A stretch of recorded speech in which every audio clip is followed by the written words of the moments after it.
سب سے اعلیٰ تیری سرکار ہے، سب سے افضل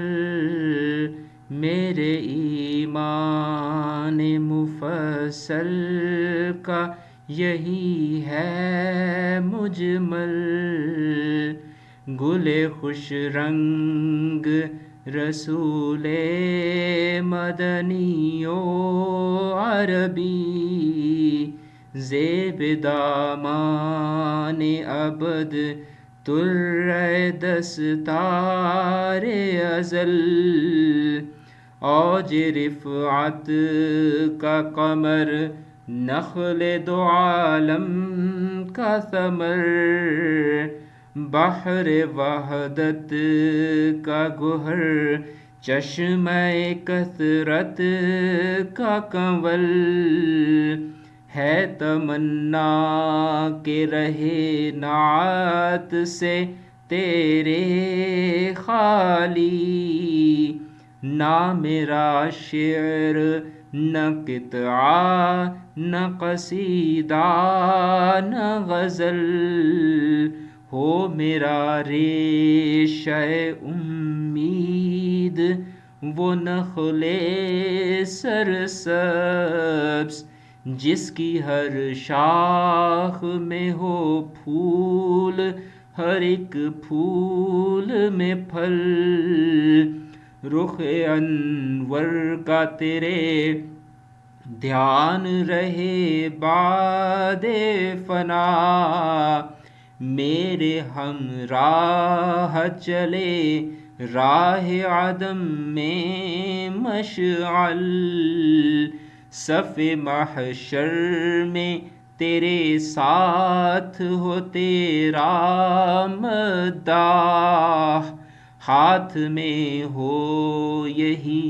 مستانہ عقیدہ یہ غزل۔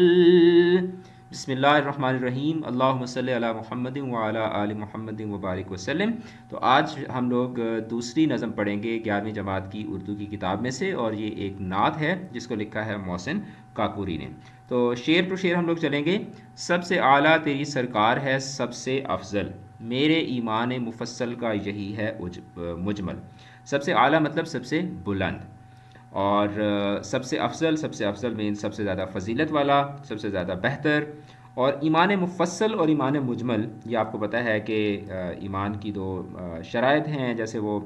آمنت باللہ و ملائکتہ و کتبہ و رسلہ والیوم الآخر والقدر خیرہ و شرہ من اللہ تعالی والبعث بعد الموت۔ تو یہ ایمان مفصل اور ایمان مجمل یہ آپ کو پتہ ہی ہوگا، ٹھیک ہے۔ ایمان مفصل کے مطلب ایمان کی وہ شرط جس میں آپ ساری چیزوں کو تفصیل کے ساتھ بیان کرتے ہیں، ٹھیک ہے۔ اور ایمان مجمل وہ ہوتا ہے کہ جس میں آپ اجمالاً، ٹھیک ہے، مجمل کا مطلب ہوتا ہے چھپا ہوا، اور مفصل کا مطلب ہوتا ہے تفصیل کے ساتھ۔ تو اب اس شعر کے اندر شاعر جو ہے وہ یہ کہتا ہے کہ میرے ایمان کے سب سے اعلیٰ اے رسول اللہ آپ کی ذات ہے، آپ کا مرتبہ اور مقام جو ہے، آپ کی شان و شوکت تمام مخلوقات سے بلند اور برتر ہے، اور یہی میرے ایمان مفصل کا خلاصہ ہے، ٹھیک ہے۔ اور اس میں شاعر جو ہے وہ اپنے عشق کا بھی اظہار کر رہا ہے، اور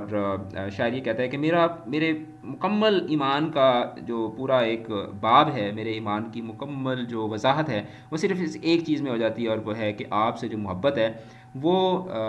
آپ سے محبت کا اظہار جو ہے وہ میرے ایمان کی سب سے بڑی دلیل ہے۔ اس کے بعد اگلا شعر ہے کہ گل خوش رنگ رسول مدنی و عربی، زیب دامان ابد تر دستار ازل۔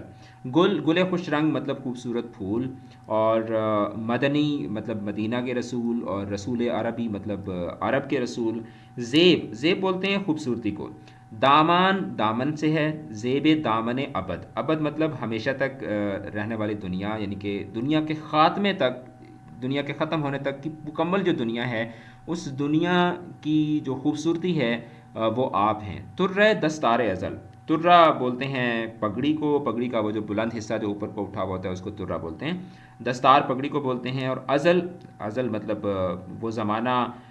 جس کی ابتدا معلوم نہ ہو، کہ مطلب شروع سے جب سے یہ کائنات وجود میں ہے، کائنات کے پہلے دن سے لے کے اس کائنات کی جو عزت ہے وہ یا رسول اللہ آپ کی وجہ سے ہے۔ تو جس طرح پھول جو ہے وہ باغ کی شان ہوتا ہے، تو اسی طریقے سے شاعر نے یہاں پر نبی کریم صلی اللہ علیہ وسلم کی جو ذات ہے اس کو ایک خوش رنگ پھول سے تشبیہ دی ہے، اور یہ بتایا ہے کہ اس پھول کی خوشبو قیامت تک پھیلتی رہے گی۔ اور شاعر یہاں پہ یہ بتا رہا ہے کہ آپ صلی اللہ علیہ وسلم کی جو نسبت ہے اس کے متعلق بھی وہ بات کرتا ہے کہ آپ عرب میں پیدا ہوئے اور عربی رسول ہیں، اور آپ مدینہ کو آپ نے شرف بخشا اور وہیں پر آپ کا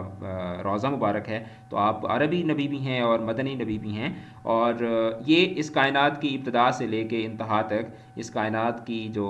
خوبصورتی ہے، اس کا کائنات کا جو حسن ہے، وہ یا رسول اللہ آپ کی طرف ہے۔ اور اگلا شعر ہے: اوج رفعت کا قمر، نخل دو عالم کا ثمر، بحر وحدت کا گوہر، چشمہ کثرت کا کمل۔ اچھا، اب اوج رفعت مطلب اوج بولتے ہیں عروج کو،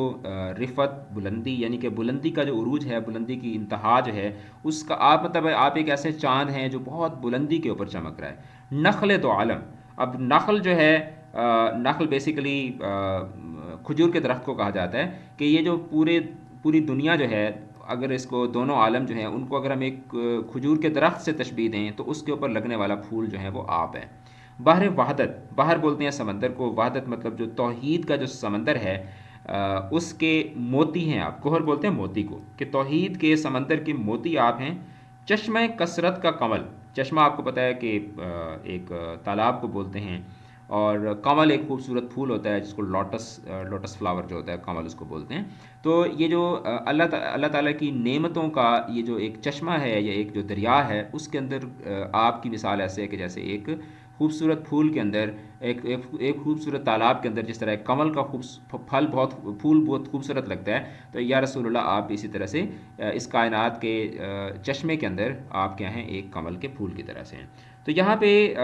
بھی اگین اسی چیز کو شاعر جو ہے وہ کنٹینیو کرتا ہے اور کہتا ہے کہ آپ صلی اللہ علیہ وسلم کی مثال بلندی پر چمکنے والے ایک چاند جیسی ہے، اور آپ کی مثال ایک ایسے درخت کی مانند ہے جس کا پھل دونوں جہانوں کے لیے ہے۔ اور چونکہ توحید ہم تک نبی کریم صلی اللہ علیہ وسلم کے وسیلے سے پہنچی ہے، تو آپ جو ہیں وہ کیا ہیں، وہ توحید بحر وحدت کا، یعنی کہ جس طرح سمندر کے اندر موتی ہوتے ہیں نا، تو توحید کے سمندر کے موتی جو ہیں وہ نبی کریم صلی اللہ علیہ وسلم کو کہا گیا ہے۔ اور آپ کو چشمہ کثرت، یعنی کہ ایک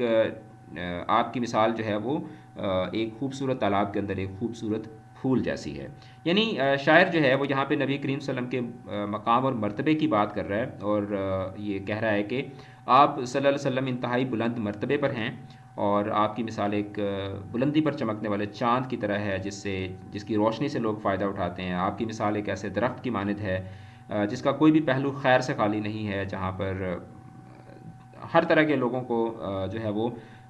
تعلیمات بھی ملتی ہیں، فیض بھی ملتا ہے، فائدہ بھی ملتا ہے۔ اور اگلا جو شعر ہے یہ بڑا امپورٹنٹ شعر بھی ہے تمنا کہ رہے نعت سے تیرے خالی، نہ میرا شعر نہ قطع نہ قصیدہ نہ غزل۔ اب یہ شعر، قطع، قصیدہ، غزل، یہ ساری کی ساری کیا ہیں، شاعری کی اصناف ہیں۔ تو شاعر جو ہے یہاں پہ یہ کہتا ہے کہ میری یہ تمنا ہے کہ میرا کوئی بھی شعر جو ہے، میری کوئی بھی بات، کوئی بھی میری گفتگو ایسی نہ ہو کہ جس میں تیرا ذکر نہ ہو۔ ٹھیک ہے؟ اچھا، اب یہاں پہ اگر میں آپ کو باری باری بتاؤں تو شعر کیا ہوتا ہے؟ شعر آپ کو پتہ ہے کہ دو مصرے جس میں ایک بات کہی گئی ہو وہ شعر ہوتا ہے۔ قطع کیا ہوتا ہے؟ قطع بیسیکلی یہ بھی ایک شاعری کی ایک قسم ہے، ایک ٹکڑا، یعنی کہ غزل کی طرح اس میں بھی جو ہے وہ ردیف اور قافیے کا خیال رکھا جاتا ہوتا ہے قطع میں۔ قصیدہ ایک طویل نظم ہے جس میں کسی شخص کے خوبیاں اور اوصاف بیان کیے جاتے ہیں، اور غزل جو ہے یہ نظم کی ہی ایک قسم ہے، لیکن وہ حیت کے اعتبار سے، اسٹرکچر کے اعتبار سے یہ نظم سے مختلف ہوتی ہے۔ تو اس شعر کا مفہوم کیا ہے کہ شاعر یہ کہتا ہے کہ میری یہ دلی آرزو ہے کہ میں جب بھی کوئی لکھوں، چاہے وہ ایک شعر ہو، ایک قطع ہو، ایک قصیدہ ہو، غزل ہو، کچھ بھی میں کہوں تو اس میں تیری یا رسول اللہ آپ کی محبت، آپ کی تعریف جو ہے وہ اس میں ضرور شامل رہے۔ تو یہ ایک طرح سے یہ ایک دعا مانگ رہا ہے، ایک تمنا کر رہا ہے شاعر۔ اچھا، اس کے بعد ہے ہو میرا ریشہ امید، وہ نخل سرسبز۔ ٹھیک ہے؟ ریشہ بیسیکلی دھاگے کو بولتے ہیں، کہ میری امید کا دھاگا جو ہے، میں چاہتا ہوں کہ میری امید کا دھاگا ایک ایسا سرسبز پودا بنے، ایک ایسا سرسبز درخت بنے جس کی ہر شاخ میں ہو پھول، ہر ایک پھول میں پھل، کہ جو پھولوں سے لدا ہوا اور پھلوں سے لدا ہوا۔ یعنی کہ شاعر یہ کہتا ہے کہ میری امید جو ہے، میں چاہتا ہوں کہ میری تمام کی تمام امیدیں جو ہیں وہ آپ صلی اللہ علیہ وسلم کی ذات مبارک سے جڑی رہیں، اور میری امیدیں ہمیشہ پھلتی پھولتی رہیں۔ اور کیونکہ دیکھیں امید جو ہے، شاعر کہتا ہے کہ امیدیں جو ہوتی ہیں وہ ایک کمزور تار کی طرح ہوتی ہیں، تو میں چاہتا ہوں کہ میری امید آپ سے لگے، اور میری امید کی جو کمزور تار ہے وہ آپ کی نظر کرم سے، آپ کی محبت سے، آپ کی شفقت سے وہ ایک شاداب اور سرسبز درخت کی مانند ہو جس پر پھول ہی پھول ہوں اور پھل ہی پھل ہوں. یعنی کہ شاعر یہاں پہ اپنے لیے پراسپیرٹی، اپنے لیے خوشحالی جو ہے وہ مانگ رہا ہے کہ یا رسول اللہ میں چاہتا ہوں کہ میرا تعلق آپ سے جڑ جائے تاکہ میرے لیے خوشحالی ہی خوشحالی ہو. اس کے بعد اگلے شعر میں رخ انور کا تیرے دھیان رہے بعد فنا. ٹھیک ہے، رخ انور مطلب آپ کا پرنور چہرہ، اور مرنے کے بعد یعنی کہ فنا کے بعد مطلب مرنے کے بعد. شاعر یہ کہتا ہے کہ مرنے کے بعد بھی میرا جو دھیان ہے وہ آپ کے روشن چہرے کی طرف رہے، اور میرے ہمراہ چلے راہ عدم میں مشعل. اب راہ عدم مطلب عدم بولتے ہیں یعنی کہ ختم ہو جانے کو، کہ یہ جو فنا کا رستہ ہے، یہ جو تباہی کا ختم ہو جانے کا رستہ ہے، اس پہ جب میں چلوں، یعنی کہ جب میں مروں تو مرتے وقت آپ کی محبت جو ہے وہ میرے لیے ایک مشعل کی طرح، ایک ٹارچ کی طرح جو ہے وہ میری رہنمائی کرے. تو شاید بیسیکلی یہاں پہ یہ کہہ رہا ہے کہ میری یہ آرزو ہے کہ زندگی بھر میرا دھیان جو ہے وہ آپ صلی اللہ علیہ وسلم کی طرف رہے، اور جب موت آئے تو اس وقت بھی آپ صلی اللہ علیہ وسلم کا چہرہ مبارک میری آنکھوں کے سامنے ہو، اور آپ کے چہرے کی جو شفات ہے وہ راہ عدم میں یعنی کہ اگلے جہان میں میری جو ہے وہ رہنمائی کرتی رہے. اس کے بعد آخری شعر، صف معاشر میں تیرے ساتھ ہو تیرا مداح. اب یہاں پہ وہ حشر کے میدان کی بات کرتا ہے، اور شاعر یہاں پہ کہتا ہے کہ محشر میں یعنی کہ جو حشر کا میدان، قیامت کا جو میدان ہوگا، اس وقت تیرا مداح، مداح مطلب تعریف کرنے والا، کہ یا رسول اللہ میں چاہتا ہوں کہ آپ کا تعریف کرنے والا یعنی کہ میں قیامت والے دن بھی آپ کے ساتھ ہوں. ہاتھ میں ہو یہی مستانہ قصیدہ یہ غزل. اور شاید یہ کہتا ہے کہ اس وقت میرے ہاتھ میں جو ہے یہی مستانہ قصیدہ، کہ ایک ایسا قصیدہ، ایک ایسا تعریف نامہ جو کہ مستی میں لکھا گیا ہے، جو کہ جوش میں لکھا گیا ہے. تو شاعر یہ کہتا ہے کہ قیامت کا دن ہو اور میرے ہاتھ میں یہی آپ کی ایک نعت ہو جو میں نے آپ کے لیے لکھی ہے، اور اسی نعت کے بدولت مجھے محشر والا دن یعنی قیامت والے دن جو ہے وہ آپ کا ساتھ نصیب ہو، اور اسی وسیلے سے جو ہے وہ میری بخشش بھی ہو. تو آج کا جو ہمارا سبق ہے اس کو میں اس شعر پہ ختم کروں گا، جو کہ علامہ اقبال کا بڑا خوبصورت شعر ہے کہ محمد کی محبت دین حق کی شرط اول ہے، اسی میں ہو اگر خامی تو ایمان نامکمل ہے. کہ ہمارے ایمان کی جو سب سے پہلی اور سب سے آخری نشانی ہے وہ یہی ہے کہ ہم اللہ کے نبی سے محبت کریں، اور اللہ کے نبی سے محبت کو ہی اپنا اوڑھنا بچھونا بنائیں. تو اسی طریقے سے ہم اپنے سفر کو جاری رکھیں گے، نظمیں پڑھیں گے، پھر اس کے بعد غزلیں پڑھیں گے. تو چینل کو سبسکرائب کریں اور سپورٹ کریں چینل کو، اور اپنا رکھیے گا بہت بہت زیادہ خیال. ملتے ہیں اگلے سبق میں. تب تک کے لیے خدا حافظ.